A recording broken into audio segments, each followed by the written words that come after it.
to all my BPTV fans, YouTube fans, and new fans. I'm Alan Levine, the Talking Machine.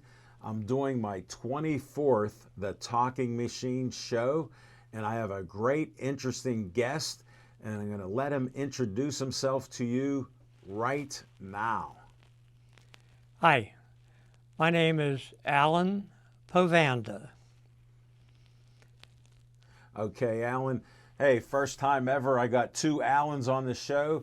He's Alan with a double L-A. I'm Alan with a double L-E, and we're going to start talking right now. Where were you born?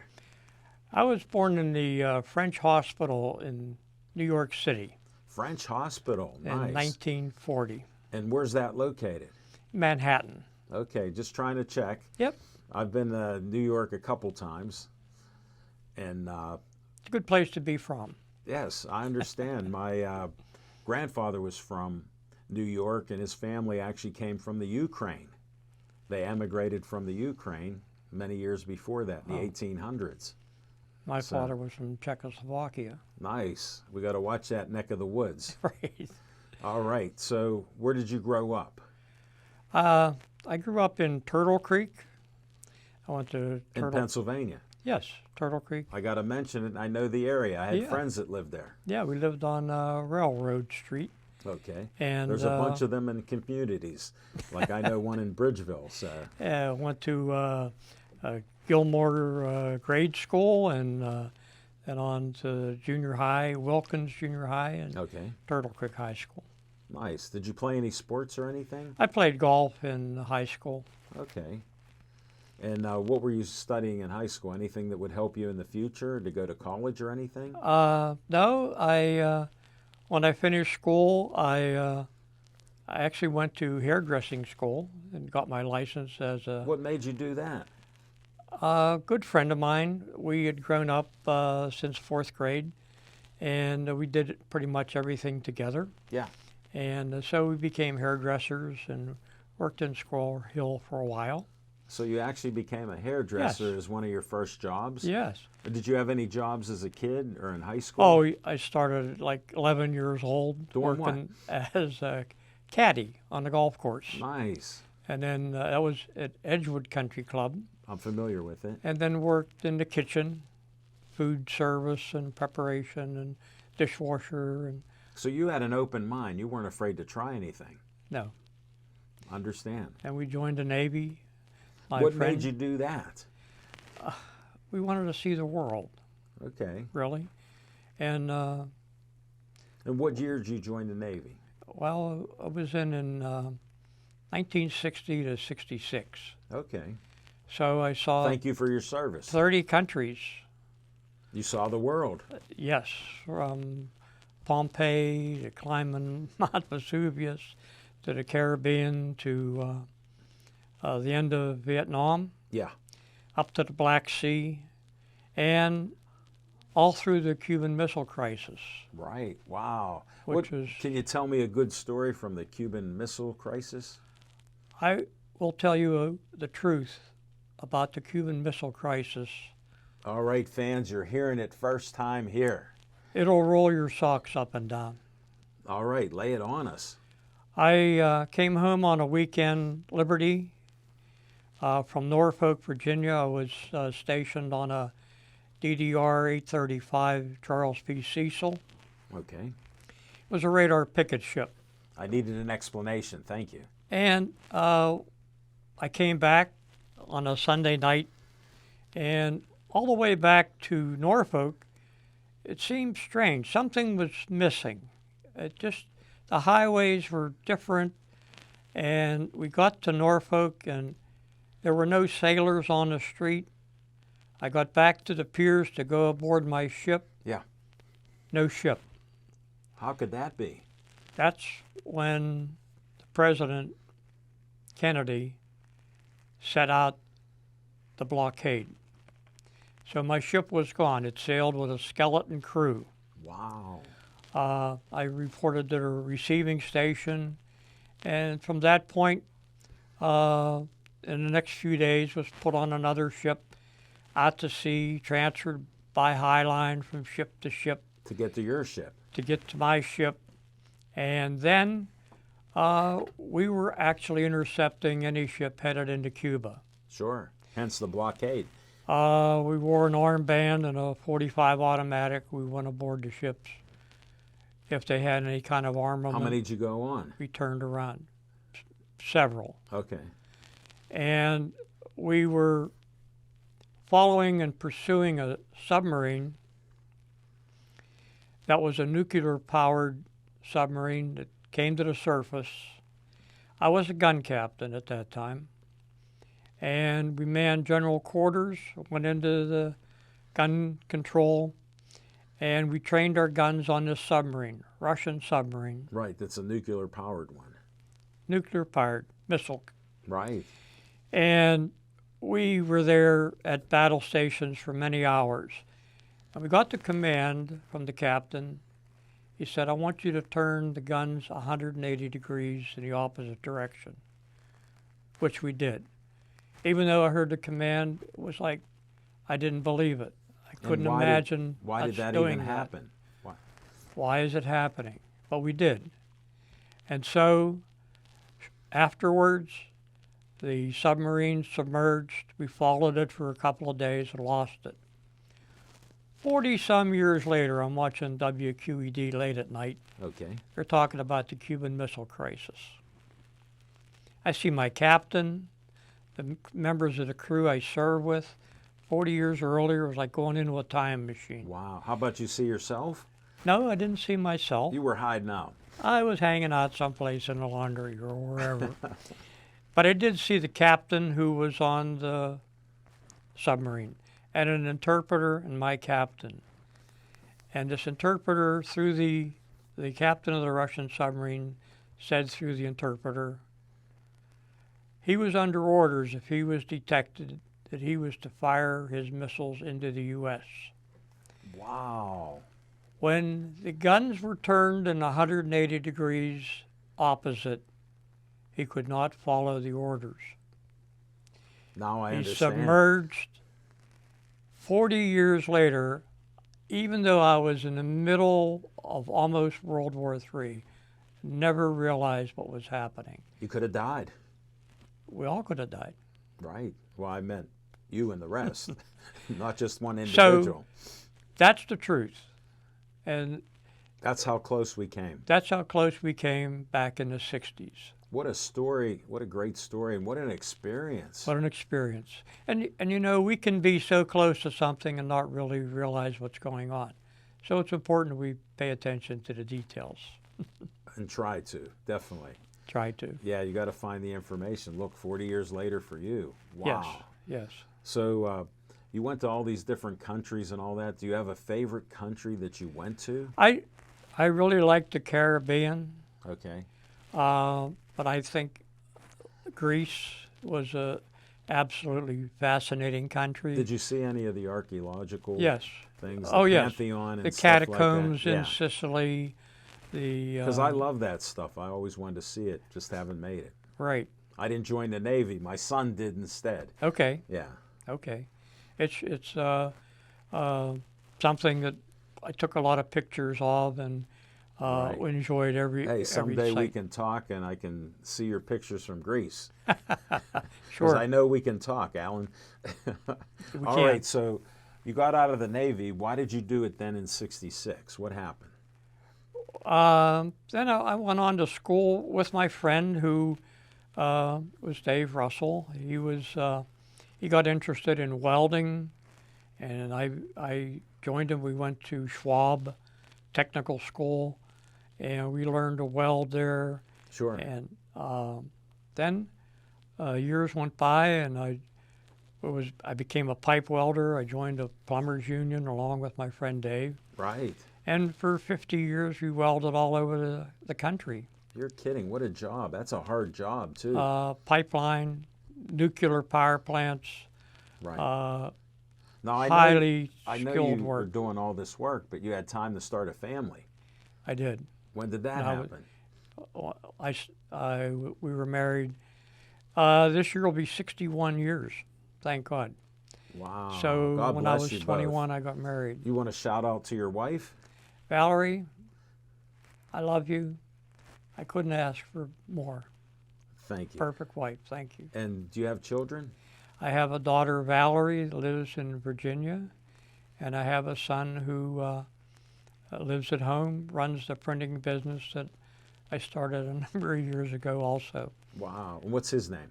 His name is Alan. Sounds familiar. A-L-A-N. Whoa, you cut one L out. I did. That So way he he's wouldn't not be a a junior. I know your style. Definitely. Mm-hmm. No, that's great. And when did you start this printing business? Can we go off on a little Yo, tangent? we're You all said I over could that. ask anything. What a so schedule. why did you start I- a printing business? Well, I worked in the trades, and I was a welder, and so we would work a job sometime a week, 2 weeks, 3 months, and move to another job. Sure. And when you weld pipe, you have to weld from the bottom of the pipe to the top of the pipe. Okay. And when it's in a fixed position, you have to bend your head and neck down way around to see what you're going to weld. Sure. Well, if you have a hat with a hard bill, Yeah. we had some people make hats for us that had soft bills. Sure. So you could put the hat on sideways, pull it down over your ear, You look like a young man now. and when you get underneath the pipe to weld, the sparks wouldn't perforate your eardrum, Wow. which a lot of welders lost their hearing. Sure. And so it was a protective thing. But nobody would remember the name Alan Pavanda Yeah. from job to job, but they remembered the Hat Man. So he gave me the name the Hat Man. Wow. So it became like my trademark. Sure, they called you that. They called me by the Hat Man. So I sold the men the hats that I worked with. And so the Boilermakers wore them, the pipe fitters, the iron workers.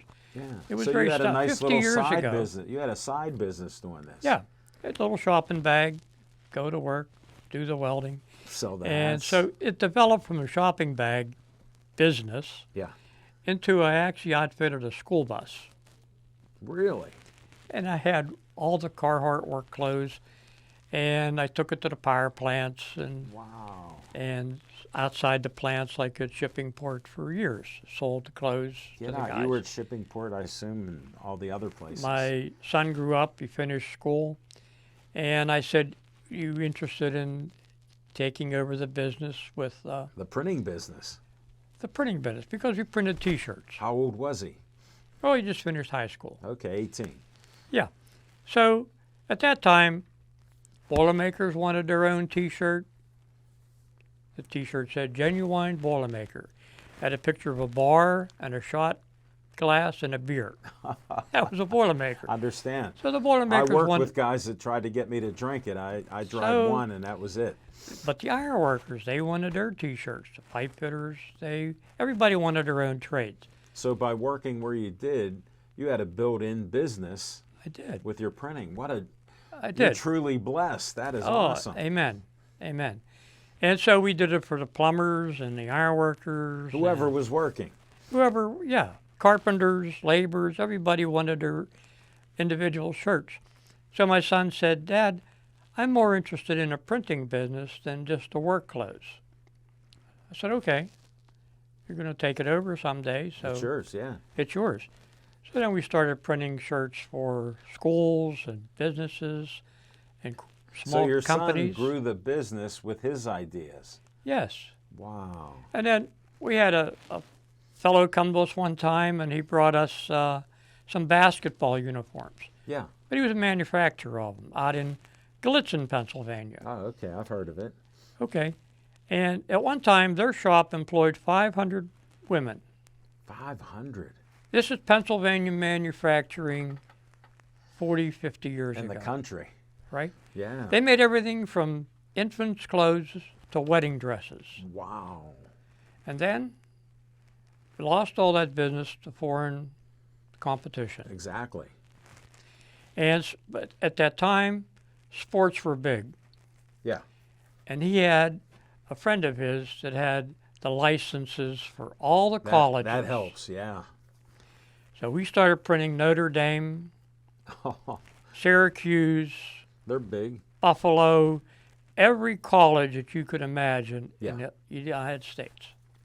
What a business. We were so busy that it was You had to hire more than your son. unimaginable. We had 2 printing shops, one in Johnstown Wow. and one in. How many people worked for you? There were a few, Okay. 5 max. Okay. And they Family. could handle it. They could handle it. Yeah, and so since we were working with this clothing manufacturer, he would print the shorts, and so it was for Penn State. Yeah. It was for, all You of name them. it. Even Pitt. Maybe Pitt got in Pitt. there. We still do Pitt stuff. There we go. They even, through Pitt for Greensburg. And what's your printing company called? It's called the Hat Man. Okay, I wasn't sure. The- I know the- you were. the I know name- you were called the Hat Man, and The it's name's stuck. the name's still stuck. Well, so- like me calling it the Talking Machine Show, right? Use the nickname. Right. So the man that had the license, the man that had the clothing manufacturing and a printer, we all signed agreements. Anything that was scrap would be destroyed. Everything was accountable for. And so I said to the owner of the clothing company, I said, well, Marty, why don't you give us the pieces to print before you sew them together? It'll keep the price down and we can do it quicker. What a move! And he was like, no problem. So Great idea by you. Marty and his father came to our farm one time. And we were in the boondocks, Yeah. middle of nowhere, 40 acres. Okay, We owned 40 acres that's great. in the middle of the woods. Sure. Where at? Tell us where. Well, it's north of Greensburg. It's in Salem Township. Okay. And so the father and the son came out and they had a pickup truckload full of boxes of all this clothing for us to print. Sure. And the father says to me, Alan, how do you get any business out here? He's standing around looking In at the the field. trees Yeah. and the grass. And I said to him, Mr. Finkelstein, I said, the Lord sends me the business. Fold his arms, he looks at me, and I said, he sent you. He put his head down and he got himself together. He sat in the truck. He thought about that. Yeah. And we did business for a number of years until the licenses changed, Sure. which was a very excellent business. Nice. So we're still in the printing business Right. Right. for small companies And it's and so on. changed. Things have changed. Things change always. Definitely. And technology's eliminated a lot of the mom and pop shops. Yeah. So because we do all the graphics for the T-shirts, we do truck lettering, we do Oh, okay. signs. So you've branched Banners. out wherever you can supply Yeah. what they need. Yeah, exactly. So we're still No, that involved is in the great. printing business. And yet you're still welding and doing all these other things for yeah, years. that's just part of the mix. So Sure. And I got to ask, now you brought me something I can take here. I don't know if we can get a close up on the one garlic. There, the crumbly. Crumblies. Yeah, I don't know if we can get this on camera with a close up or anything. So I can hold it where I normally do, and this will show. Thank you very much. Oh, you're welcome. By the way, I'll show the powder next. And there we go. All right, I'll show the powder, and it's Allen's garlic powder. It's 100% pure. Amen. There's And, six and different. I've, since Bob, our friend Bob Gary, the police officer, Yeah. retired, I'm friends with him. He went to KO, so did I. He told me about Allen, so shout out to Bob. Thank you Yeah. for the invitation. He told me we'd get along, Cool. so he's right. And I've had your powder, just cooked it on my latest haddock dish, and it's just very good. He even taught me to put it in my hand and lick it right off. So, Well, it's not just one type of garlic. There's 6 varieties of garlic that go into it. I was hoping you'd explain. Well, I'll take this and That's- hold this. Absolutely. That's what makes the garlic so unique. And I'm all the going to garlic keep it is right near grown me now. Look at at home. this. and it started 25 years ago when I wanted to buy garlic for my family, Yeah, and you just couldn't find it locally. Most of it today, unfortunately, comes from China.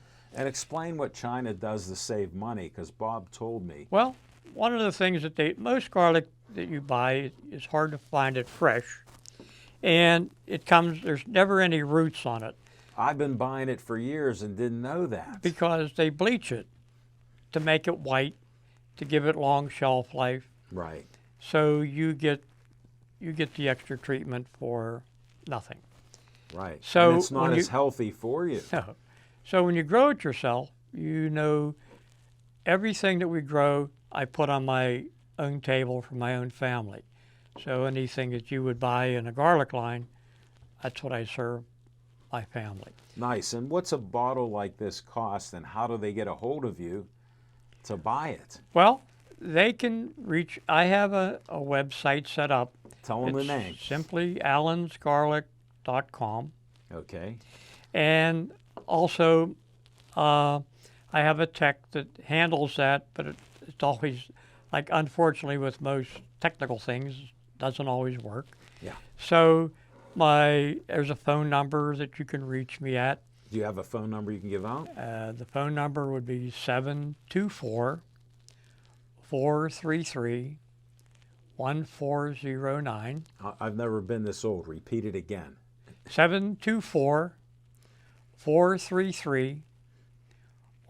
724-433-1409. Order some. What's something like this cost? $20. And how long does it last, depending on how Well, you use it? It's made from 6 different varieties of garlic, which makes up the blend, Okay. both in the powder or the crumblies, I'm which ready is a to little try larger some now. kernel Yeah. that you might want to use in stews or soups or something. Now, most important is you only need a little bit. It's not like adding the garlic powder you normally buy on the shelf. So it's very powerful. It's very powerful. It's very concentrated. And you want to healthy. add it last Healthy. 5 minutes. And it's very healthy for you. And it is. It's very healthy. There's no pesticides or insecticides. We lived on this farm for more than 50 years. There's no chemicals used of any kind. That's If you great. come to our farm, you'll see birds and bees and things that you don't see most places. I got to come out there in the summer when it's warm. So you're welcome to. Thank you. No, this is great. And what's with the powder? What is that? One type of garlic, or is that? No, the powder is also 6 varieties. I figured there's a theme there. There's music, there's German extra hardy. And these are there's- names of garlic. These are names. Some of the bulbs of garlic, and I do a market in Sewickley Farmers Market in the summer months, usually from in July, August, September. And what day of the week is there? It's on a farmers market? Saturday. Saturdays in Sewickley during the summer.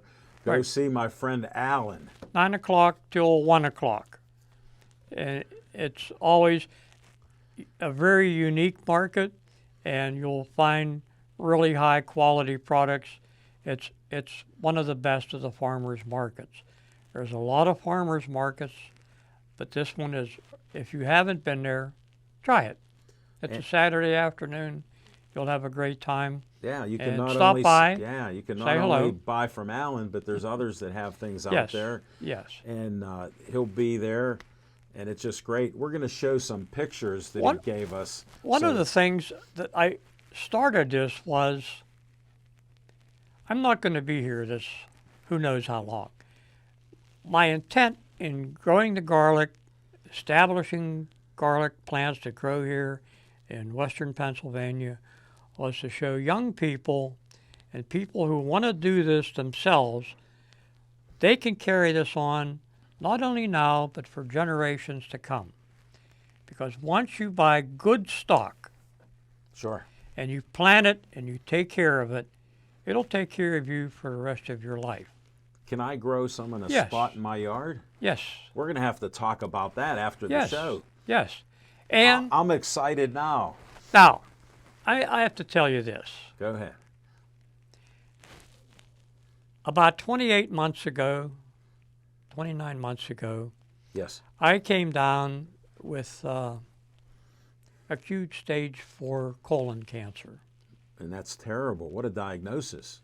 I ran out of blood.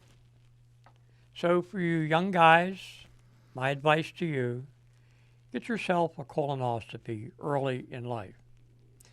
Nobody likes to go and have it done, but you can save yourself a lot of trouble, pain, suffering, and misery. You don't have to go through it. They detect this early, it'll save your life. I said, no, I don't think I need that. I don't have any cancer. My father didn't have it. I'm okay. Until I bled almost to death. I passed out in the bathroom. They called the ambulance. They took me to Monroeville, and they were trying to give me an IV. Sure. Young doctor came in. He said, this man is out of blood. Punch a hole in his chest and give him what we have. They had one I've unit never of blood. heard of that before. That's unbelievable. They had 1 unit of blood at Monroeville Hospital. They gave me the unit, tied it to my arm, strapped me in a helicopter, and flew me to Mercy Hospital here in Pittsburgh. Were you unconscious at the time? In and out. Okay. I remember the helicopter ride. Wow, what a journey. 2 o'clock Sunday night, So what hospital did you go to? Mercy. Okay, so he's at Mercy. Thank God I ended up in They're Mercy. a great hospital for sure. Yes. And so I woke up the next morning. I had this operation done on me, which was they gave me an ostomy. Yeah. They removed my colon. They said, you have to have this in order to live. Sure. And I looked up, and at the end of my bed, they had a sign there that said, stop the bleeding. I looked at the sign. I said to the nurse, erase that.